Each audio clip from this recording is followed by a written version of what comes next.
Hi friends, ಎಲ್ಲರಿಗೂ ನಮಸ್ಕಾರ. ನಂದಿದು ತುಂಬ ವೀಡಿಯೋ ಮಾಡಿದ್ದೀನಿ ಯೂಟ್ಯೂಬಲ್ಲಿ, ಆದರೆ ಫಸ್ಟ್ ಟೈಮ್ ವಾಯ್ಸ್ ಡಬ್ ಕೊಡ್ತಾಯಿದ್ದೀನಿ. ಅದು ಏನೋ ಒಂದು ಸರ್ಪ್ರೈಸ್ ವೀಡಿಯೋ ಮಾಡೋಣ ಅನ್ನೋ ಒಂದು ಕಾರಣಕ್ಕೋಸ್ಕರ ಅದು ವೀಡಿಯೋ ಎಲ್ಲ ನೋಡೋಕೆ ಒಂದು ಚೆನ್ನಾಗಿರುತ್ತೆ, ಖುಷಿಯಾಗಿದ್ದು ಸಿಕ್ಕಾಪಟ್ಟೆ ಸರ್ಪ್ರೈಸ್ ಆಗಿದ್ದು ನನ್ನ ಮಕ್ಕಳು. ಹಾಗಾಗಿ ಆ ವೀಡಿಯೋನ ಎಡಿಟ್ ಮಾಡಿಬಿಟ್ಟು ಹಾಕೋಣ ಅಂತ ಹೇಳ್ಬಿಟ್ಟು ಒಂದು ಚಿಕ್ಕ ಟ್ರೈ ಮಾಡ್ತಾಯಿದ್ದೀನಿ ಅಷ್ಟೇ. ಏನೋ ವಿಶೇಷ ಏನಂತಂದರೆ ಸರ್ಪ್ರೈಸ್ ವೀಡಿಯೋ ಏನಕ್ಕೆ ಅಂದರೆ, ನನ್ನ ಚಿಕ್ಕ ಮಗಂದು ಬರ್ತ್ಡೇ ಇತ್ತು. ಬರ್ತ್ಡೇಗೆ ಒಂದಿನ ಮುಂಚೆನೇ ಸೈಕಲ್ ತಂದು ಕೊಡಬೇಕು, ಸೈಕಲ್ ಅವ್ರಿಗೆ ಗೊತ್ತಿಲ್ಲದೆ ದೊಳಿಸಿ ಸರ್ಪ್ರೈಸ್ ಮಾಡಬೇಕು ಅಂತ ಹೇಳ್ಬಿಟ್ಟು ಒಂದಿನ ಮುಂಚೆನೇ ಸೈಕಲ್ ತಂದು ಒಳಗಿಟ್ಟಿದ ಮೇಲೆ ಹಾಗೆಯೇ ಬೆಳಗ್ಗೆ 6 ಗಂಟೆಗೆ ಅವ್ರನ್ನ ಹಂಗೆ ಮಾಡಿ ಪ್ಲ್ಯಾನ್ ಮಾಡಿ ಎದೊಳಿಸಿ ಚಿಕ್ಕವನಿಗೆ ಫಸ್ಟು ಸೈಕಲ್ ತೋರಿಸ್ದೆ. ಚಿಕ್ಕವನಿಗೆ ಸೈಕಲ್ ನೋಡಿದ ತಕ್ಷಣ ಅವ್ನ ಖುಷಿ ನೋಡಿ ಹೇಗಿದೆ ಅಂತ. ಅದ್ರ ಹಿಂದೆ ದೊಡ್ಡವನಿಗೆ, ನನಗೆ 2 ಮಕ್ಕಳು, ಅಲ್ಲಿ ದೊಡ್ಡವನಿಗೆ ಇನ್ನೊಂದು ಸೈಕಲ್ನ ಅಲ್ಲಿ ಹಿಂದ್ಗಡೆ ಇಟ್ಟಿದ್ದೀನಿ ನೋಡಿ, ಆ ಬೆಡ್ಶೀಟು ಆ ಚೇರಲ್ಲಿ ಅಡ್ಡ ಇಟ್ಟಿದ್ದೀನಿ ನೋಡಿ, ಅದ್ರ ಹಿಂದ್ಗಡೆ ಇನ್ನೊಂದು ಸೈಕಲ್ ಇದೆ. ಆ ಸೈಕಲ್ನ ಈಗ ದೊಡ್ಡವನಿಗೆ ಸರ್ಪ್ರೈಸ್ ಕೊಡಬೇಕು. ಹೆಂಗೆ ಕೊಡೋದು ಅಂತ ಯೋಚನೆ ಮಾಡ್ಕೊಂಡೇ ಕೂತಿದ್ದೆ. ಹಾಗೇನಾಗೋದಕ್ಕೆ ಒಂದು ಪ್ಲ್ಯಾನ್ ಮಾಡಿದೆ. ಈಗ ಅವ್ನಿಗೆ ಆಟ ಆಡೋಕ್ಕೆ ಆ ಜಾಗನ ನಾವೇನು ಮಾಡಬೇಕಂದ್ರೆ, ಜಾಗ ಮಾಡಿಕೊಡ್ಬೇಕಲ್ಲ ಅವ್ನಿಗೆ, ಸ್ವಲ್ಪ ಸೈಡಲ್ಲಿ ಆಟ ಆಡೋಕ್ಕೆ ಬೇಕಲ್ಲ ಅಂತ ಹೇಳ್ಬಿಟ್ಟು ಏನು ಮಾಡಿದೆ, ಪ್ಲ್ಯಾನ್ ಮಾಡ್ಬಿಟ್ಟು ಅದು ಅಲ್ಲಿರೋದನ್ನ ಮೇಲೆ ಬೆಡ್ಶೀಟಲ್ಲಿ ಎಳೆದ್ಬಿಟ್ಟು ಸೈಡಿಗೆ ಇಡಪ್ಪು, ಆ ಚೇರ್ನೆಲ್ಲ ಕಡೆ ಇಟ್ಬಿಡು, ಇಟ್ಟಾಗ ಏನಾಗುತ್ತೆ ನಿಂಗೆ ಆಟ ಆಡೋಕ್ಕೆ ಜಾಗ ಆಗುತ್ತೆ, ಅವ್ನಿಗೆ ಆಟ ಆಡಿಸುವಂತೆ ಅವನಿಗೆ ನಿನಗೂ ಆಟ ಆಡೋಕ್ಕಾಗುತ್ತೆ ಅಂತ ಹೇಳಿದೆ. ಆಗ ಏನು ಮಾಡಿದೆ, ಅವ್ನ ಮೇಲೆ ಬೆಡ್ಶೀಟ್ ಎಳೀತಾ ಇದ್ದೆ ನೋಡಿ, ಬೆಡ್ಶೀಟ್ ಎಳೀತಾ ಇದ್ದಾನೆ. ಬೆಡ್ಶೀಟ್ ಎಳೆಯೋ ಹಾಗೇ ಆ ಸೈಕಲ್ ನೋಡಿದ ತಕ್ಷಣ ಅವ್ನ ಖುಷಿ ನೋಡಿ ಅವ್ನು ಫುಲ್ ಸರ್ಪ್ರೈಸ್ ಆಗೋಗ್ಬಿಟ್ಟ.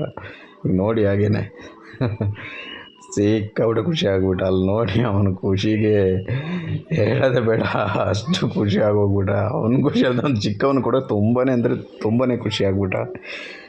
ಹಾಗೆಯೇ ಆ ವೀಡಿಯೋನ ನಿಮಗೆ ತೋರಿಸ್ಬೇಕು ಅನ್ನೋದೇ ನನಗೊಂದು ಖುಷಿ. ಅದಕ್ಕೋಸ್ಕರ ಈ ಚಿಕ್ಕ ವಿಷಯಕ್ಕೋಸ್ಕರ ನಿಮಗೆ ಸರ್ಪ್ರೈಸ್ ಕೊಡಿಸ್ತೆ. ಸೈಕಲ್ ಕಂಡಿದ ತಕ್ಷಣ ಫಸ್ಟ್ ಹತ್ತು ಕೂರಬೇಕು. ನಾವೆಲ್ಲ ಚಿಕ್ಕದ್ರಲ್ಲಿರುವಾಗ ನಮಗೆಲ್ಲ ಚಿಕ್ಕ ಸೈಕಲ್ ಸಿಗಬೇಕಂದ್ರೆ ಅಷ್ಟು ಕಷ್ಟ ಇತ್ತು. ಸೈಕಲ್ ಕಂಡ್ರೆ ನಮ್ಗೆ ಅಂಥ ಒಂದು ಖುಷಿ. ನಾವೊಂದು ಕೆಲಸ ಮಾಡೋ ಜಾಗದಲ್ಲಿ ಅಣ್ಣ ಒಬ್ರು ಇದ್ದರು, ಅವ್ರದ್ದೊಂದು ದೊಡ್ಡ ಸೈಕಲ್ ಇತ್ತು. ಆ ಸೈಕಲ್ನ ವಾಲ್ ಪ್ಲೇಟ್ ಹೊಡ್ಕೊಂಡು ಹಾಗೆಯೇ ಸೈಕಲ್ ಓಡಿಸ್ಕೊಂಡು ನಾನು, ಅಣ್ಣ, ನಮ್ಮ ಫ್ರೆಂಡ್ಸು ಎಲ್ಲ ಇದು ಮಾಡಿ ಓಡಿಸ್ತಾಯಿದ್ದು. ಅಷ್ಟೊಂದು ಕ್ರೇಜ್ ಇತ್ತು ಸೈಕಲ್ಗೆ. ಈಗಿನ ಮಕ್ಕಳಿಗೂ ಅಷ್ಟೇ, ನೀವು ಏನು ಕಾರು, ಏನು ಬೈಕ್, ಏನೇ ತೊಗೊಂಡ್ರೂ ಕೂಡ ಸೈಕಲ್ ಅನ್ನೋದು ಒಂದು ಕ್ರೇಜ್. ಚಿಕ್ಕ ಮಕ್ಕಳಲ್ಲಿ, ಚಿಕ್ಕ ವಯಸ್ಸಲ್ಲಿ ಸೈಕಲ್ ಅನ್ನೋದೇ ಒಂದು ಕ್ರೇಜ್ ಅಲ್ವಾ? ಯಾರಿಗಾದ್ರಾಗಲಿ, ನಮಗಾಗಲಿ, ಎಂಥ ಶ್ರೀಮಂತರು ಬಡವರು ಅಂಥದ್ದು ಏನಿಲ್ಲ, ಟೋಟಲ್ ಸೈಕಲ್ ಅನ್ನೋದೇ ಮಕ್ಕಳಿಗೆಲ್ಲರಿಗೂ ಒಂದು ಕ್ರೇಜ್ ಅಲ್ವಾ? ಹಾಗೆಯೇ ಆ ಸೈಕಲ್ನ ಅವತ್ತಿಬ್ಬರಿಗೂ ಸರ್ಪ್ರೈಸ್ ಆಯಿತು. ಸರ್ಪ್ರೈಸ್ ಅಂದರೆ ಸರ್ಪ್ರೈಸ್. ಹಾಗೆ ಸರ್ಪ್ರೈಸ್ ಕೊಟ್ಟು ಮಕ್ಕಳನ್ನ ಆಟ ಆಡಿಸಿ, ಅವತ್ತಿಡೀ ಮನೇಲೇ ಇದ್ದೆ, ಎಲ್ಲೂ ಹೋಗಲಿಲ್ಲ, ಮಕ್ಕಳ ಜೊತೆನೇ ಇದ್ದೆ. ಆಟ ಆಡಿಸ್ಕೊಂಡು ಸೈಕಲಿಗೆ ನೆಕ್ಸ್ಟು ಪೂಜೆ ಮಾಡಬೇಕು. ಪೂಜೆ ಮಾಡಿಬಿಟ್ಟು ಮಕ್ಕಳಿಗೆ ಆಟ ಆಡೋಕ್ಕೆ ಕೊಡೋಣ ಅಂದ್ಕೊಂಡು ಪ್ಲ್ಯಾನ್ ಮಾಡಿ ಒಂದು ಬರ್ತಡೇ ಸಂಜೆ ಕೇಕ್ ಕಟ್ ಮಾಡೋಣ ಅಂತ ಕೇಕ್ ಕಟ್ ಮಾಡಿದ ವೀಡಿಯೋ ಎಲ್ಲ ಮಾಡೋಕ್ಕಾಗಲಿಲ್ಲ. ಆದರೆ ಇದನ್ನ ಮಾತ್ರ ಸರ್ಪ್ರೈಸ್ ಮಾಡಿದ್ದು ಮಾತ್ರ ವೀಡಿಯೋ ಮಾಡಬೇಕು ಅನ್ನೋ ಒಂದು ಆಸೆಯಿಂದ ಈ ವಿಡಿಯೋ ಮಾಡ್ತಾಯಿದ್ದೀನಿ. ಮತ್ತು ನನ್ನ ವಾಯ್ಸಲ್ಲಿ ಏನಾದರೆ ತಪ್ಪಿದರೆ ಅದನ್ನ ನೀವು ಕಮೆಂಟ್ ಮೂಲಕ ಹಾಕಿ ತಿದ್ಕೊಳ್ತೀನಿ, ಸರಿ ಮಾಡ್ಕೊಳ್ತೀನಿ. ನಿಮಗೆ ಈ ವಿಡಿಯೋಗಳು ಇಷ್ಟ ಆದರೆ ನಮ್ಮ ವಿಡಿಯೋಗೆ ಒಂದು ಶೇರ್ ಮಾಡಿ, ಲೈಕ್ ಮಾಡಿ, ಸಬ್ಸ್ಕ್ರೈಬ್ ಮಾಡಿ, ಕಮೆಂಟ್ ಮಾಡಿ, ಹಾಗೆಯೇ ನಮಗೆ ಸಪೋರ್ಟ್ ಮಾಡಿ ಅಂತ ಹೇಳ್ತಾಯಿದ್ದೀನಿ. ಹಾಗೆಯೇ ನೆಕ್ಸ್ಟ್ ಏನು ಮಾಡೋದು ಅಂದರೆ, ಮಕ್ಕಳನ್ನ ಆಟಾಡಕ್ಕೆ ಬಿಟ್ಬಿಟ್ಟು ಹಾಗೆಯೇ ಅವನಿಗೆ ಸ್ನಾನ ಮಾಡಿಸಿ ದೇವಸ್ಥಾನಕ್ಕೆ ಕರ್ಕೊಂಡು ಹೋಗಿ ಬಂದು ನೆಕ್ಸ್ಟ್ ಸೈಕಲಿಗೆ ಪೂಜೆ ಮಾಡಿಸೋಣ. ಸೈಕಲಿಗೆ ಪೂಜೆ ಮಾಡ್ತೀವಿ. ಸೈಕಲ್ ಪೂಜೆ ಮಾಡಿದ ವೀಡಿಯೋನ ಹಾಕ್ತೀನಿ, ಹಾಗೆ ನೋಡಿ. ಫಸ್ಟ್ ನನ್ನ ವೈಫು ಸೈಕಲಿಗೆ ಪೂಜೆ ಮಾಡ್ತಾಯಿದ್ದಾಳೆ ಈಗ.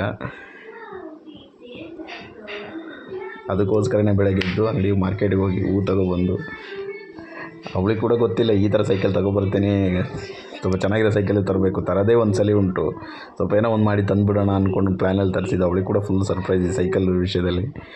ಸಾಯಂಕಾಲ ಸೈಕಲ್ನ ಒಳಗೆ ಅವ್ರು ಮಲಗಿದ್ದಾಗ ಸೈಕಲ್ ಒಳಗೆ ತಂದಿಡೋಕ್ಕೋಸ್ಕರ ಸಿಕ್ಕಾಪಟ್ಟೆ ಕಷ್ಟಪಟ್ಬಿಟ್ಟು, ಯಾಕಂದರೆ ಅವಳಿಗೆ ಎತ್ತಕ್ಕಾಗ್ತಾಯಿದ್ದಿಲ್ಲ. ಯಾಕಂದರೆ ನಮ್ಮ ಮನೆ ಮುಂದುಗಡೆ ಪಾರ್ಕಿಂಗ್ ಏರಿಯಾ ಜಾಸ್ತಿ ಇಲ್ಲ, ಬೈಕ್ ಅಡ್ಡ ನಿಲ್ಲಿಸಿದೆ, ಅದರ ಮೇಲೆ ಎತ್ಕೊಂಡು ತರಬೇಕಿತ್ತು. ಯಾಕೋ ತಗೊಬಂದೆ ನೋಡಿ. ಸಿಕ್ಕಾಪಟ್ಟೆ ಖುಷಿಯಾದರು. ಮಕ್ಕಳು ಪೂಜೆ ಮಾಡ್ತಾರೆ, ಎಲ್ರಿಗೂ ಸಿಕ್ಕಾಪಟ್ಟೆ ಖುಷಿ ಆಯಿತು. ಮತ್ತು ಇನ್ನೊಂದು ವಿಷಯ ನಿಮ್ಗೆ ಹೇಳಬೇಕು ಅಂದರೆ, ಚಿಕ್ಕದ್ರಲ್ಲಿ ನಾವು 10th ಓದೋ ಟೈಮಲ್ಲಿ ಆಗ ಒಂದು ಸೈಕಲ್ದೊಂದು ಸ್ಕೀಮ್ ಬಂದು ನೋಡಿ, ಎಲ್ಲ ಮಕ್ಕಳಿಗೆ, 10th ಓದೋ ಮಕ್ಕಳಿಗೆ ಸೈಕಲ್ಗೆ. 10th ಮೋಸ್ಟ್ಲಿ 8th ಅಂದ್ಕೊಳ್ತೀನಿ, 8th 7th ಇರಬೇಕು, ನನಗೆ ಕರೆಕ್ಟಾಗಿ ಜ್ಞಾನ ಇಲ್ಲ ಈಗ. ಆ ಟೈಮಲ್ಲಿ ಸೈಕಲ್ ಕೊಡಬೇಕಾದ್ರೆ ನಮ್ಮಪ್ಪ ನಮಗೆ ಏನೋ BPL ಕಾರ್ಡ್ದು ಏನೋ ಪ್ರಾಬ್ಲಮ್ ಇತ್ತು. ಆ ಪ್ರಾಬ್ಲಮ್ಗಳೆಲ್ಲ ಸಾಲ್ವ್ ಮಾಡಿಕೊಂಡು ನಮ್ಮಪ್ಪ ನಮಗೆ ಸೈಕಲ್ ತೆಗೆದುಕೊಟ್ಟಿದ್ರು. ಅಯ್ಯೋ, ಅವತ್ತಿಂದ ಖುಷಿ ನೋಡಬೇಕು ನನಗೂ ನಮ್ಮ ಅಣ್ಣನಿಗೆ ಎಲ್ಲ. ಅದೆಲ್ಲ ಹೇಳಬಾರ್ದು ಅಂಥ ಖುಷಿಪಟ್ಟಿದ್ದು, ಸಿಕ್ಕಾಪಟ್ಟೆ ಖುಷಿಯಾಗಿತ್ತು. ಆ ಗೋಲ್ಡನ್ ಡೇಸೆಲ್ಲ ನಾವು ಯಾವತ್ತೂ ಮರೆಯೋಕ್ಕಾಗೋದಿಲ್ಲ.